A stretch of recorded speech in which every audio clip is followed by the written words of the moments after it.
Hi, I'm here. Andito po ako ngayon sa Greenland New Town, Barangay Ampid, San Mateo, Rizal. Ang lugar po na ito ay yung subdivision ay Executive Village. Yung amenities po nito, meron po siyang clubhouse, yan nga po, clubhouse. Meron po siyang swimming pool, nandyan din po sa loob yung swimming pool. Meron po siyang basketball court and tennis court. Meron siyang children playground. Bali yung minimum cut po ng lupa dito, meron po 170 square meter, may 182, 184 square meter, 200 square meter, 201 square meter, 277 square meter. Bali yung daan po dito kapag galing kayo sa highway, ito po, yan. Itong kalsada na ito, iikot ka yan papunta doon. Yun, may sasakyan puti na yan. Palabas yan. Doon sa labas, dyan po yung Banaba Pure Gold. Then pag ikaw nandun na sa tabi ng highway, galing ka dito, nakaharap ka sa highway, left side Marikina City going to Pasig City and Quezon City, and pupunta sa Santa Lucia Mall, Marikina Export Center. Then pag nasa dito ka sa right side, papuntang San Mateo SM, pag diniretso mo C6 Road dun sa Payatas, Quezon City, yung shortcut. Yan.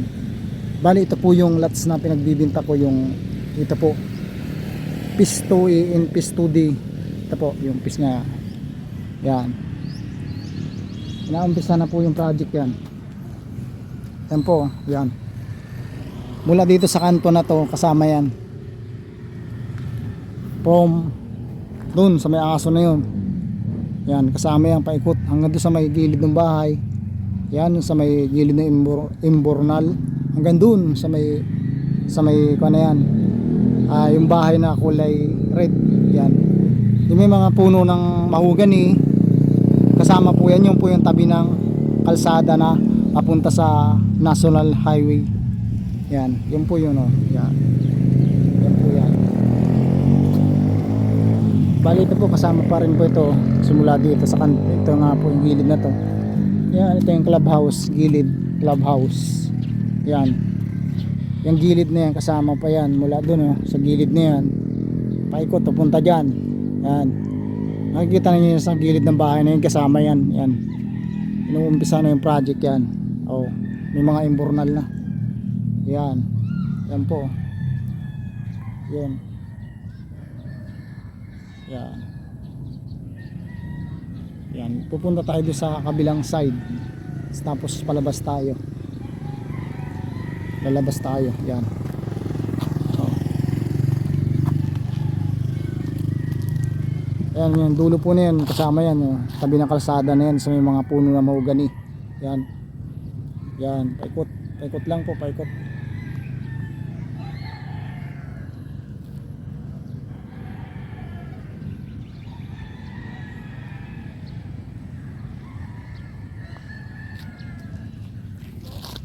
Okay, pupunta tayo po doon. Yan po yung clubhouse, yan po yung entrance gate nya. Yan nga po. Ito po ang clubhouse. Yan. Diyan na rin po yung swimming pool sa lugar na yan. Yan.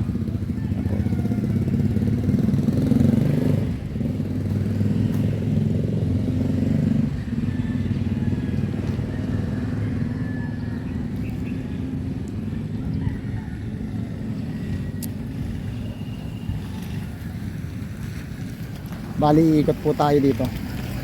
Ikot tayo.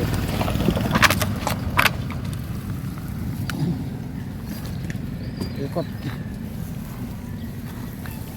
Ikot tayo dito sa kabila.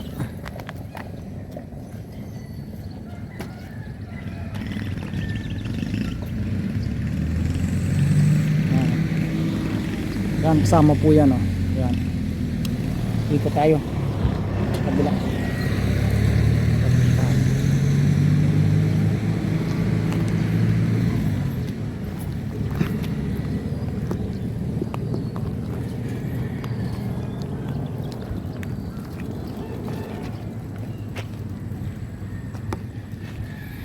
Yan po yung mga imbornal na gagamitin sa pag tayo ng mga drainage and mga ang tawag dito yung road. Yan yung gagamitin sa drainage na gamit yan, imbornal. Paikot lang yan.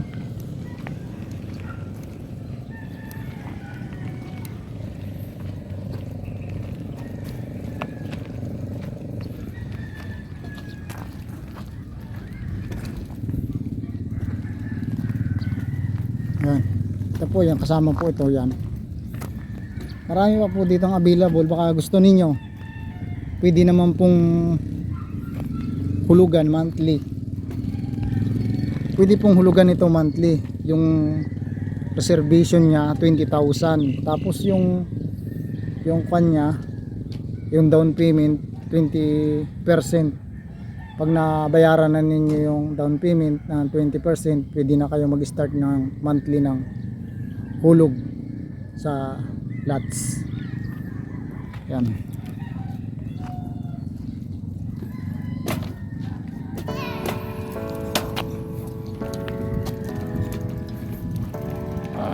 Dito tayo. Yan po, kasama po yan. Yan. Ito pa. Yan, lugar na yung kasama yan. Yan.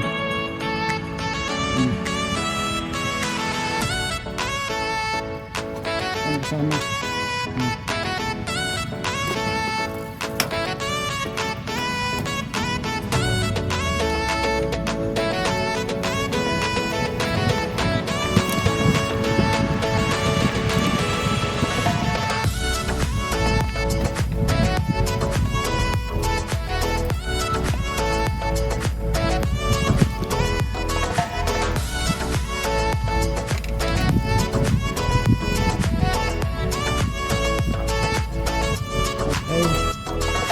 Ayan, ito po yung boundary o sa bahay. Kaya ito punta rin. Ayan. Ito diretso naman pa labas yung lugar na ito doon sa National Highway nga sa Pure Gold Banaba. Diretso ito.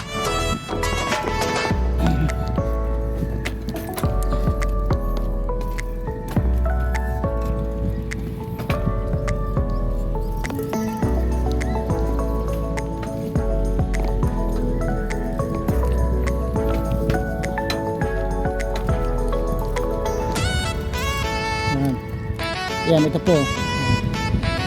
Yan. Yan lang po, daan palabas yan. Yung may tricycle, e-bike niya. Punta na yan doon sa may Pure Gold Banaba. Yung daan.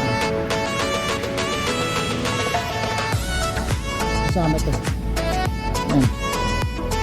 Yung kabila na yan, yung may mga bulldozer.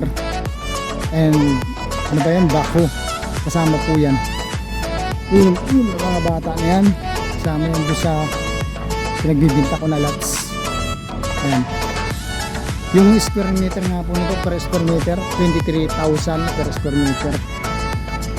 Bili na po kayo, kaya kumuha na po kayo ng hulugan. Kasi pagdating ng araw, paano ito, yung mag-i-increase po yung price niya. Kada year po nag-i-increase po ang price ng lupa. Para pong ginto nga yung gold po ay kada year nag-i-increase po yung presyo niya, nag-i-increase parang sa lupa din. Yan, sama po yan. Yan. So, yan. Yan. Sama po yan.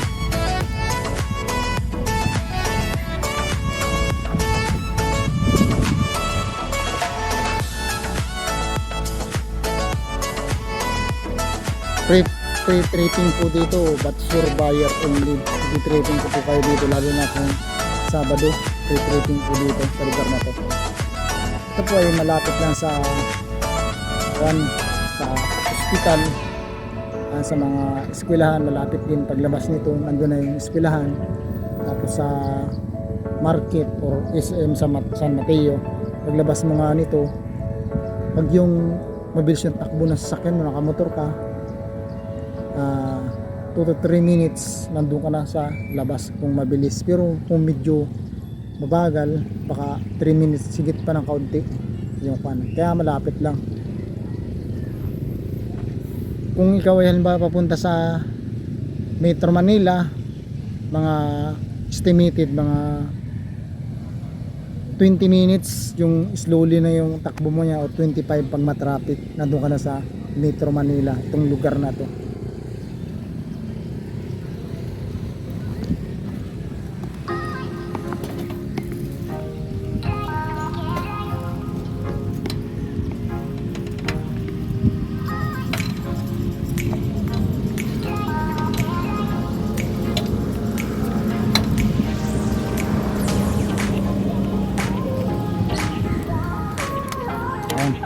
Yan na po yung highway palabas ng kalsada. Punta na yun doon sa highway. Dito tayo. Punta na sa highway.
Yan, ito pong kalsada na ito palabas punta doon sa National Highway yan.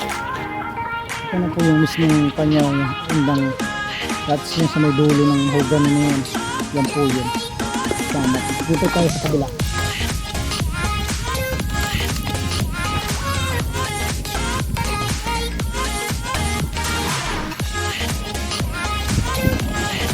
Nakasama pa ito.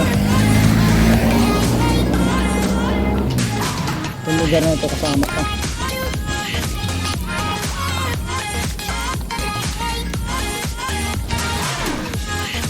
Ayan. Ayan, mula po dito. Yan sa mga, yan po na may mga kuha na yan, kasama rin po yan. Ayan. Yan, kasama pa rin. Kasama pa rin. Yan, back to back siya. Ayan. Mula dito sa pamaybay ng mahogany tree na to hanggang doon sa dulo na yun sa may bahay, sa kumpayan sa pinagbibinta ko na lots. Paikot papunta doon, back to back. Tapos dito sa kabila, ayan, back to back. Ayan. Ayan. Bili na po kayo hanggat mura pa. Meron po ako contact information dyan sa taas ng videos na ito. Pindutin po ninyo yung description ng videos na ito. Meron po dyan Viber account, and meron po ako dyan na WhatsApp sa taas. Thank you for watching.